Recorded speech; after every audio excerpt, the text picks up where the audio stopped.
Olá, aqui é Elizabeth Gravina. Você está no canal Audiobook Lendo com a Beth. Hoje nossa leitura é o capítulo 21 e 22 do livro Morte no Nilo, de Agatha Christie. Boa leitura.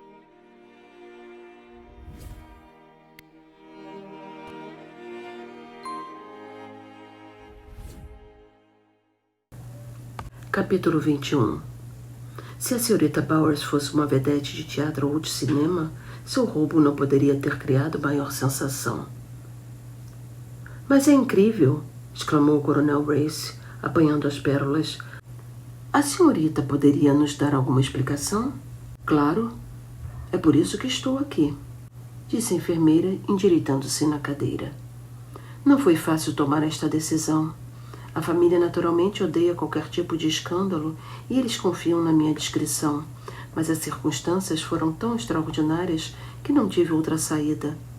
Como os senhores não iriam descobrir as pérolas nos camarotes, o próximo passo seria revistar os passageiros e, quando as encontrassem na minha bolsa, a situação seria bastante embaraçosa e eu teria que contar a verdade.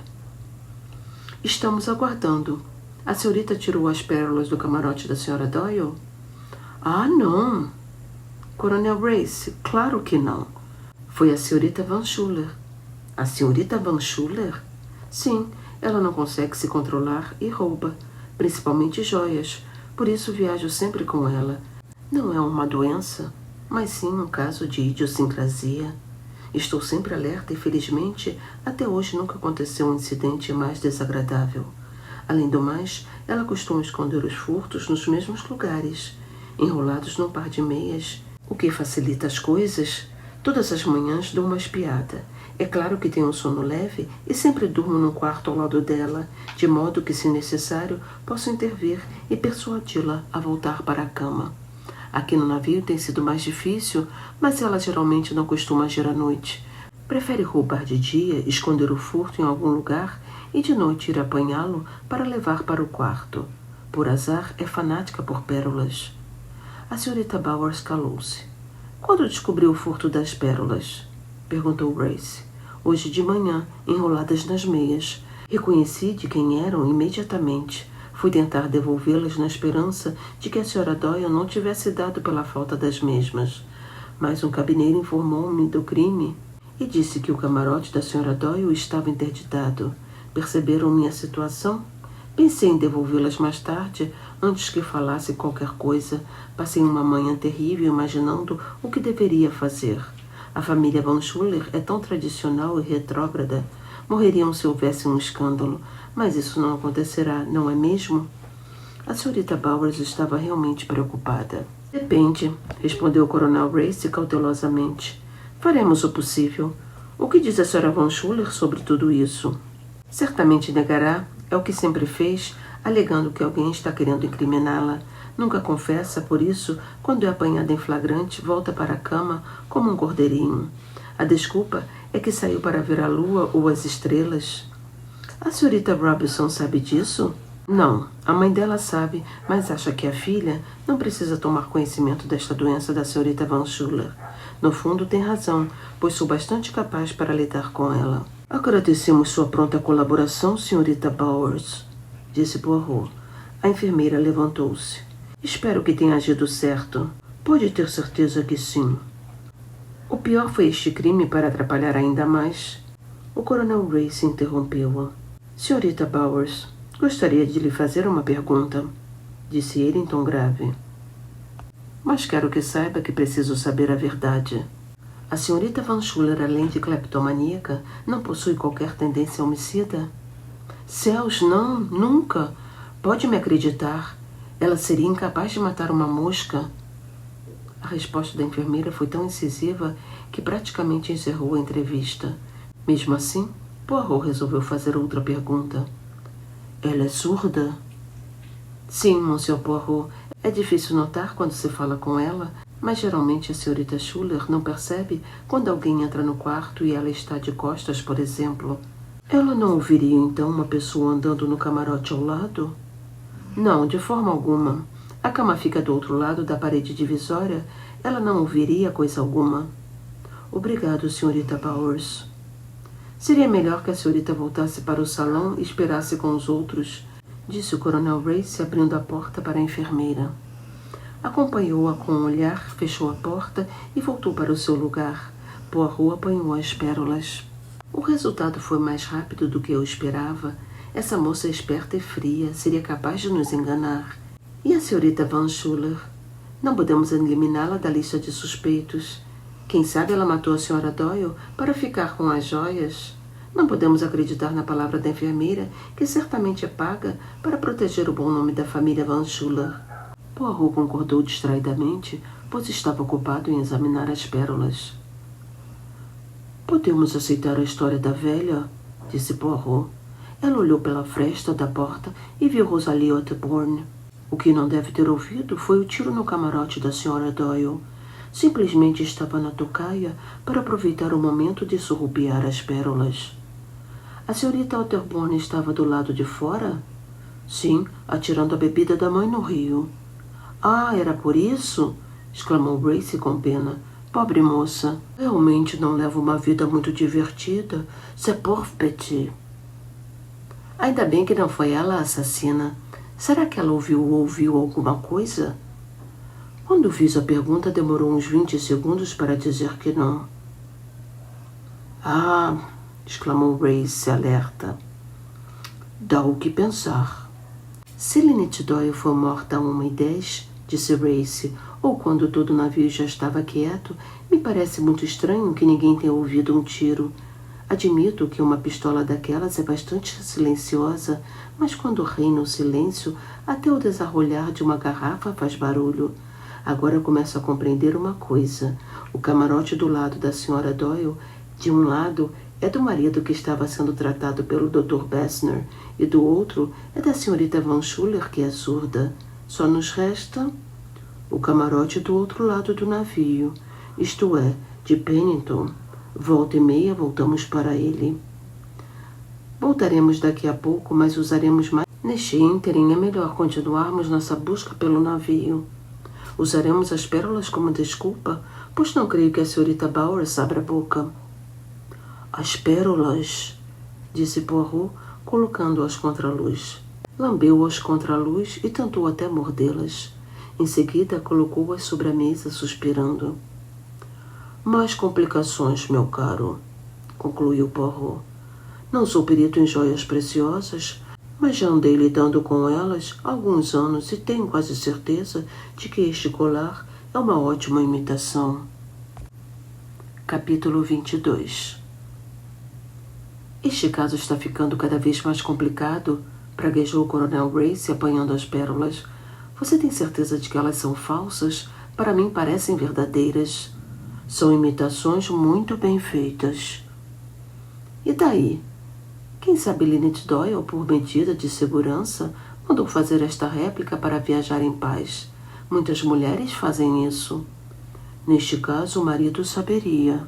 E se ela não lhe contou? Não acho provável. Na primeira noite a bordo, admirei o colar da senhora Doyle pelo brilho ilustre das pérolas. Tenho certeza de que aquele colar era verdadeiro. Isto nos leva a duas possibilidades. A primeira é que a senhorita Van Schuller roubou a imitação, já que as verdadeiras tinham sido roubadas por outra pessoa. A segunda é que esta versão da cleptomania da senhorita Van Schuller é mentirosa. Ou a senhorita Bowers é uma ladra e inventou esta história para se isentar de qualquer culpa, pois devolveu as pérolas falsas, ou ela e a patroa são cúmplices, isto é, uma quadrilha de ladras fingindo ser uma respeitável família americana. É difícil dizer, comentou Poirot, mas gostaria de que você prestasse atenção para uma série de detalhes. Por exemplo, para se fazer uma cópia exata e perfeita deste colar, com feixe e tudo, capaz de enganar até a senhora Doyle, seria necessário tempo e perícia. Quem copiou aquele colar deve ter tido a oportunidade de estudar atentamente o original. Grace levantou-se. Não adianta especularmos, é melhor continuarmos com a busca. Precisamos encontrar as pérolas verdadeiras e mantermos os olhos bem abertos. Primeiro foram para os camarotes do convés inferior.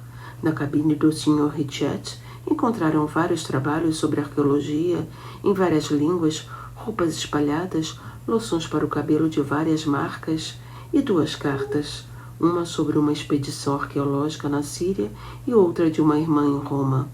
Os lenços eram todos de seda colorida. Em seguida, foram para o camarote de Ferguson, onde encontraram uma pequena coleção de literatura comunista, poucas roupas, uns casacos sujos e gastos pelo uso. A roupa de baixo, no entanto, era de excelente qualidade e os lenços de linho deviam ser caríssimos. Algumas interessantes discrepâncias, comentou Poirot. Estranha ausência de cartas, apontamentos pessoais, disse Brace. Dá para desconfiar. Acho o Sr. Ferguson muito estranho, disse Poirot, examinando o anel de brasão antes de colocá-lo de volta na gaveta do armário. Foram para a cabine de Louise Bourget, que almoçava geralmente depois dos passageiros, mas que no momento, por ordem de Poirot, estava também no salão. Um cabineiro veio procurá-los. Desculpem, senhores, mas não consegui encontrar a senhorita Bourget. Não sei onde possa ter ido. Brace olhou para o interior da cabine vazia. Juntos caminharam para o convés superior em direção à popa. O primeiro camarote pertencia a James Fenthorpe, que era um homem meticuloso ao extremo, pois viajava com pouca bagagem, possuía roupas de boa qualidade, tudo arrumado numa ordem impecável. Também não tem cartas, disse Brace. O Sr. Fenthorpe é muito cuidadoso, destruindo sua correspondência. O camarote a seguir pertencia a Tim Allerton, onde se percebia a influência das origens anglo-saxônicas. Um estranho tríptico e um grande rosário de madeira esculpida. Além dos objetos pessoais, um manuscrito incompleto, bastante corrigido e anotado, uma boa coleção de livros, a maioria de publicação recente. Numa gaveta, uma série de cartas. Poirot, que não tinha o menor escrúpulo em ler a correspondência alheia, deu uma espiada nas cartas e notou que nenhuma era de Joanna Southwood. Apanhou um tubo de secotina em cima da mesa, examinou o invólucro e recolocou-o no lugar. Vamos indo, disse. Os lenços não são de má qualidade, disse Brace, fechando uma gaveta. O camarote ao lado era da Sra. Allerton. Era bastante arrumado e cheirava a lavanda. Os 2 homens rapidamente terminaram a busca. Simpática esta senhora, comentou Poirot. O camarote seguinte servia como vestiário para o Sr. e a Sra. Doyle. Certas peças, como pijamas e artigos de toilette, tinham sido levados para o camarote de Bessner, mas o resto, como as malas e as roupas, estavam no mesmo lugar. Precisamos olhar com calma, meu amigo, disse Poirot, pois o ladrão é bem capaz de ter escondido as pérolas aqui. Acha possível? Claro, pense bem. O ladrão, seja lá quem for, sabe que mais cedo ou mais tarde vai haver uma revista, portanto não pôde guardar o roubo consigo. Nos salões seria perigoso, mas aqui é o camarote do homem que não pode se locomover. O pior é que, se encontrarmos as pérolas, continuaremos sem saber quem as roubou. Mesmo depois de uma minuciosa busca, continuaram sem encontrar o colar. Zut! Murmurou Poirot, saindo com Brace. O camarote de Lynette Doyle tinha sido trancado depois do crime, mas Brace tinha uma chave. Os 2 entraram. Exceto pelo corpo que tinha sido retirado, o camarote encontrava-se exatamente igual desde o assassinato. Poirot, disse Brace, se existe algo aqui, pelo amor de Deus, descubra. Sei que você é o único que poderia fazê-lo. Não está falando somente das pérolas, está, mon ami? Não, o principal é o assassino. Pode haver algo que eu deixei escapar hoje de manhã. Com maestria, Poirot começou a busca. Ajoelhou-se, examinou o chão, centímetro por centímetro. Em seguida, passou rapidamente para o armário e as gavetas, para a mala-cabina e as valizes, para o estojo de toilette folheado a ouro. Revirou os armários cheios de cremes de beleza, pós de arroz, adstringentes. O que chamou a atenção de Poirot, porém, foram 2 vidros de esmalte chamados Nylex. Um Nylex rosa estava quase vazio, com um resto de líquido vermelho escuro no fundo do vidro. O outro, do mesmo tamanho, chamado Nylex Cardeal, estava quase cheio. Poirot destampou o primeiro e o segundo cheirou-os delicadamente. Um odor de flor de pera invadiu suas narinas. Com uma careta, tampou os 2 vidros. Descobriu algo? Perguntou Brace. Não estamos com sorte. O assassino não fez a gentileza de deixar cair uma abotoadura, um cigarro, uma cinza de charuto, ou caso tenha sido uma assassina, um lenço, um batom ou uma rede de cabelo. Só um vidro de esmalte? Preciso falar com a empregada, disse Poirot. Temos um pequeno problema. Onde terá se metido aquela moça? Perguntou Brace quase para si mesmo. Saíram do camarote de Lynette Doyle e Brace trancou a porta. Foram para o camarote da senhorita Van Schuller, onde a presença do dinheiro se fazia sentir nos mínimos detalhes. Algumas cartas e apontamentos, em absoluta ordem, estavam sobre a escrivaninha. Os camarotes seguintes pertenciam a Poirot e a Brace. Não acho provável que alguém tenha colocado as pérolas por aqui, disse o coronel. Quem sabe? Perguntou Poirot.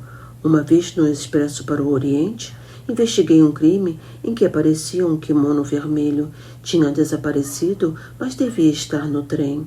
Fui encontrá-lo na minha mala. Que impertinência. Vamos ver se fizeram o mesmo desta vez, disse Brace. Mas o ladrão das pérolas não fora tão impertinente. Dando a volta pelo navio, foram à cabine da senhorita Bowers, onde também não viram nada de suspeito. Os lenços da enfermeira eram de linho com iniciais bordadas. Poirot e Brace passaram para o camarote da senhora Otterborn, mas também não descobriram coisa alguma. O camarote seguinte era do Dr. Bessner. Encontraram Simon Doyle deitado com uma bandeja ao lado da cama. Não estou com a menor fome, queixou-se ele como se estivesse pedindo desculpas. Simon estava febril e seu estado geral havia piorado consideravelmente. Poirot compreendeu por que Bessner achava necessário que o transportasse imediatamente para um hospital. O detetive belga explicou que estava dando uma busca pelo navio e disse também que as pérolas tinham sido devolvidas pela senhorita Bowers, mas com a única diferença de que não eram as verdadeiras. Doyle mostrou-se surpreso.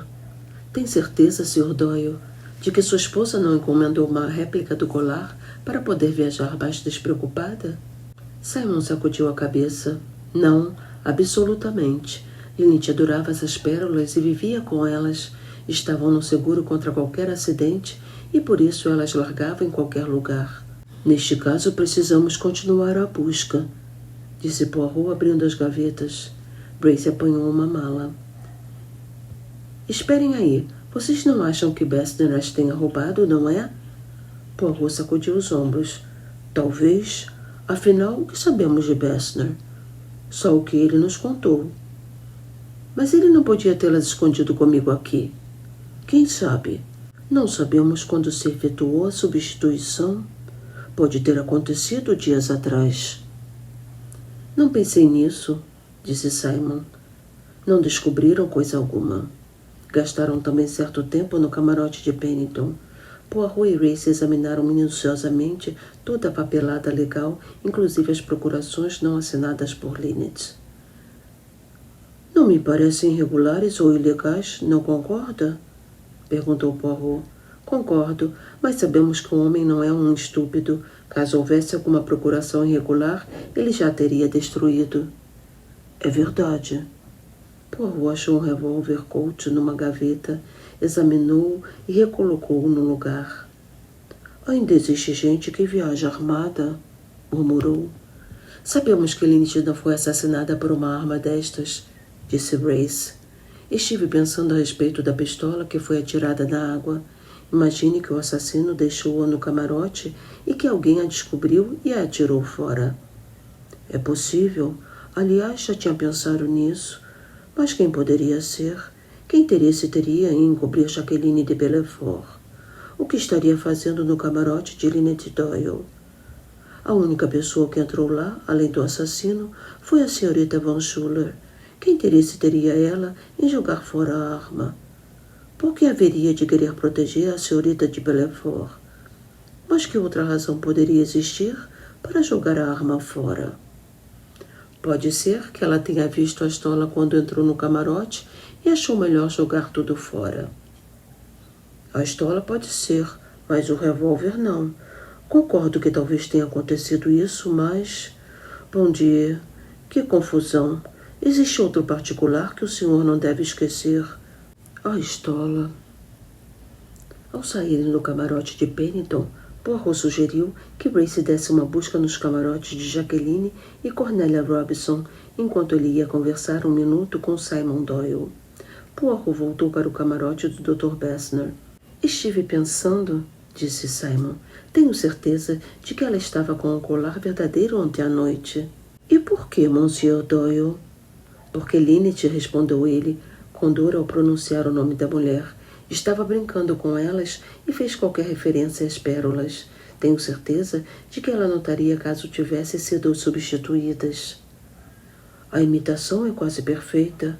Ela tinha costume de emprestá-la às amigas, por exemplo? Simon corou acanhado. Não sei bem.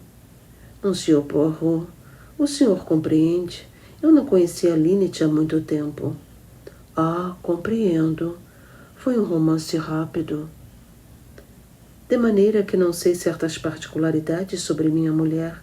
Sei que ela era muito generosa e imagino que seria capaz de emprestar suas coisas. Ela nunca, disse Poirot suavemente, as emprestou, por acaso, a Mademoiselle de Belfort? Como? Perguntou Simon rubro, tentando sentar-se e voltando imediatamente para o mesmo lugar, num espasmo de dor. Que está querendo insinuar? Que Jack roubou as pérolas? Juro que não foi ela. Jack é muito honesta. Só pensar que ela possa ser uma ladra me dá vontade de rir. Poirot piscou os olhos. Oh lá lá! Parece que minha sugestão alvoroçou um ninho de abelhas. Jack é honesta, repetiu Simon com teimosia, ignorando o tom jocoso de Poirot. O detetive lembrou-se de uma voz de mulher às margens do Nilo em Assuã, murmurando: Amo Simon e ele me ama. Desejava saber também qual dos 3 testemunhos que ouvira aquela noite era verdadeiro. Agora parecia que Jacqueline é quem estava mais próxima da verdade. A porta abriu-se. Era Grace. Nada, disse bruscamente. Era como prevíamos. Os cabineiros vêm para cá relatar a revista dos passageiros. Nada, senhor, disse o cabineiro-chefe. Algum senhor reclamou? Perguntou Poirot. Só o cavalheiro italiano. Disse que era uma vergonha ou coisa parecida. Ele está armado. Que tipo de arma? Uma Mauser automática 25. Os italianos são muito temperamentais, disse Simon. Richard ficou furioso por causa de um telegrama trocado em Chelau. Chegou a ser grosseiro com Lynette. Grace virou-se para a arrumadeira-chefe. As mulheres não tinham nada, respondeu ela, uma senhora alta e bonita. Reclamaram muito, exceto a senhora Allerton, que foi muito simpática. Nada de pérolas. A senhorita Otterborn tem uma pistola na bolsa. Que tipo? Pequena, com cabo de madrepérola. Parece até um brinquedo. Com todos os diabos, resmungou Grace, quando pensei que ela estava livre de suspeitas. Será que todos os passageiros resolvem fazer turismo armados até os dentes? Ela demonstrou alguma coisa quando a senhora descobriu a arma? Perguntou Grace, voltando-se para a arrumadeira. Acho que ela não percebeu. Eu estava de costas quando revistei a bolsa dela. Bem, então ela sabe que a senhora a descobriu. Sei lá. Já encontraram a criada da senhora Doyle? Não conseguiremos encontrá-la. Já viramos o barco inteiro. O quê? Perguntou Simon. Louise Bourget desapareceu. Desapareceu? Talvez ela tenha roubado as pérolas. Seria a única pessoa que poderia ter oportunidade de fazer uma réplica em tempo. E quando descobriu que estavam revistando o barco, jogou-se no rio? Perguntou Simon. Bobagem, respondeu Grace irritado. Uma mulher não pode jogar-se de um barco desses durante o dia sem chamar atenção. Ela tem que estar a bordo. Quando foi vista pela última vez? Perguntou voltando-se para a arrumadeira. Meia hora antes do sino tocar para o almoço. Vamos dar uma espiada na cabine dela, disse Grace. Quem sabe a gente descobre alguma coisa. Grace e Poirot foram para a cabine de Louise Bourget. Grace abriu a porta. Louise Bourget era paga para arrumar os pertences alheios, mas não seguia a mesma diretriz em relação aos seus pertences. As gavetas, as malas estavam abertas, as roupas mal penduradas, impedindo que as portas se fechassem, algumas peças íntimas jogadas sobre as cadeiras. Enquanto Poirot rapidamente examinava as gavetas, Grace revirava as malas. Os sapatos de Louise estavam ao lado da cama. Um pé estava apoiado no chão, num ângulo tão estranho que chamou a atenção do coronel. Grace fechou a mala e debruçou-se sobre o sapato. Deu um grito de espanto. Poirot virou-se assustado. — Qu'est-ce que c'est? — Ela não desapareceu? Respondeu